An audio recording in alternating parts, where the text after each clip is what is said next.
존경하는 국민 여러분, 현재 대한민국은 풍전등화와 같은 위기 상황에 처해 있습니다. 모든 언론이 윤석열 대통령의 계엄 선포문을 숨기고 있으며 계엄은 무조건 잘못된 것이라고 국민을 속이고 있습니다. 과연 그러할까요? 윤석열 대통령의 계엄령 선포 원문을 들어보십시오. 존경하는 국민 여러분, 저는 대통령으로서 피를 토하는 심정으로 국민 여러분께 호소드립니다.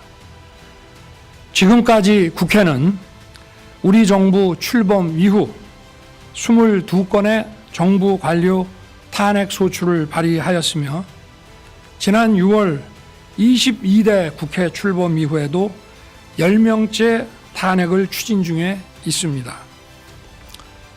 이것은 세계 어느 나라에도 유례가 없을 뿐 아니라 우리나라 건국 이후에 전혀 유례가 없던 상황입니다. 판사를 겁박하고 다수의 검사를 탄핵하는 등 사법 업무를 마비시키고 행안부 장관 탄핵, 방통위원장 탄핵, 감사원장 탄핵, 국방장관 탄핵 시도 등으로 행정부마저 마비시키고 있습니다.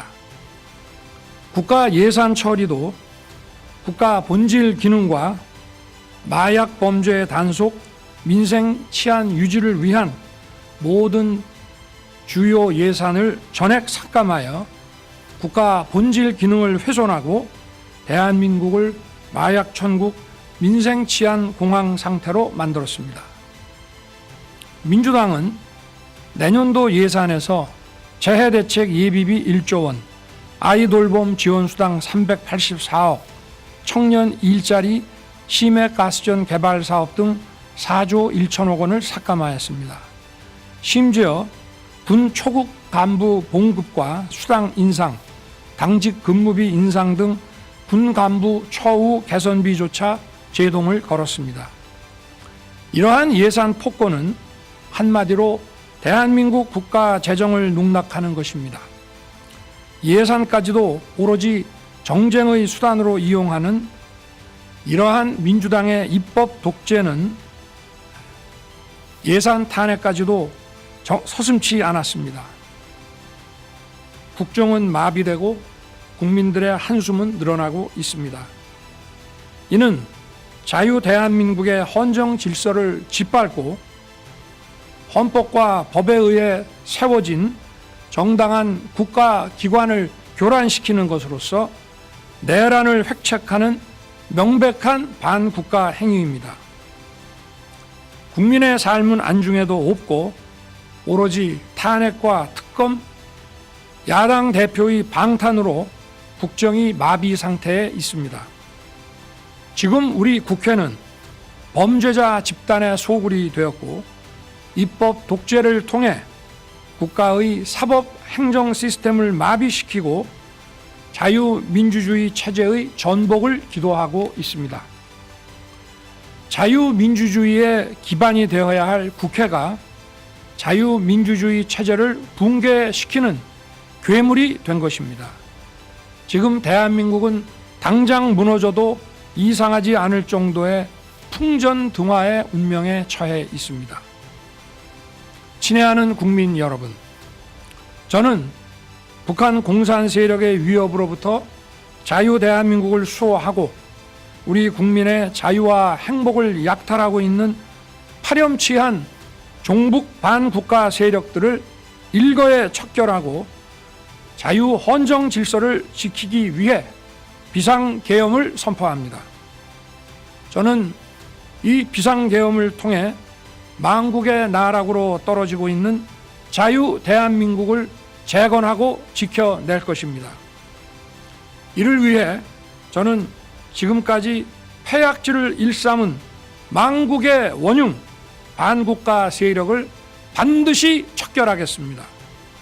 이는 체제 전복을 노리는 반국가 세력의 준동으로부터 국민의 자유와 안전 그리고 국가 지속 가능성을 보장하며 미래 세대에게 제대로 된 나라를 물려주기 위한 불가피한 조치입니다.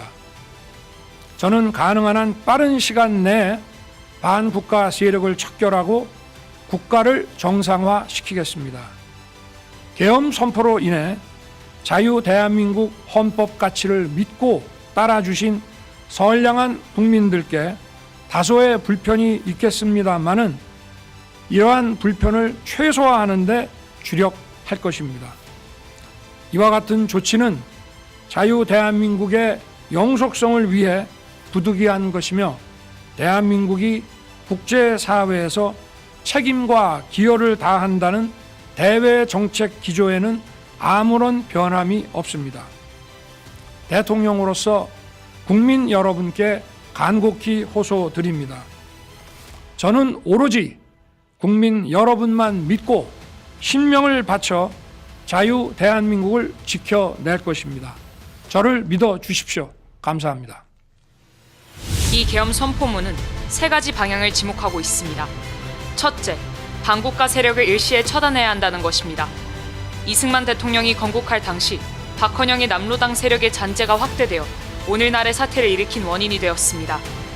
박정희 대통령의 5.16 혁명으로 반국가 세력이 제압되어 대한민국은 세계 경제 6위, 군사력 6위로 세계가 부러워하는 나라로 우뚝 성장했습니다. 그러나 이재명을 추종하는 자들로 인해 주한 미군을 철수하고 대한민국을 북한의 연방제로 넘기고 대기업을 해체하려고 하는 최악의 위기를 맞이하게 되었습니다. 둘째, 국방부 장관과 감사원장 등 대통령이 지목한 인사들을 다 탄핵하는 인류 역사상 전례가 없는 사건을 건국 이후에도 없었던 일을 국회가 자행했습니다. 셋째, 예산 편성에 있어서 어린이 돌보미, 경찰 판공비, 군부대 부사관 및 직업군인들의 월급 상승안을 전면 부정하고 영으로 처리한 것입니다. 윤석열 대통령은 검찰 수사와 감사원의 감사 등 어떤 방법으로도 이를 해결할 수 없어 부분적 계엄령을 선포할 수밖에 없었습니다. 존경하는 국민 여러분, 대한민국을 북한에 넘길 수는 없습니다. 이번 토요일 오후 1시 대한민국을 사랑하고 대한민국에서 살기를 원하시는 분들은 광화문 광장으로 몰수히 모여주시기를 간곡히 부탁드립니다. 만약 대한민국을 원치 않는 분들은 차라리 북한으로 가야 할 것입니다. 이제 대한민국은 대한민국을 선택하는 세력과 북한을 선택하는 세력으로 나뉘었습니다. 4.19 혁명은 학생들이, 5.16 혁명은 군인들이 나섰던 것처럼 이제 우리는 광화문 광장에서 시민혁명으로 윤석열 대통령의 계엄령을 완성할 것입니다. 토요일 오후 1시까지 꼭 참석해 주시기를 간곡히 부탁드립니다. 국민혁명의장 정광훈 드림.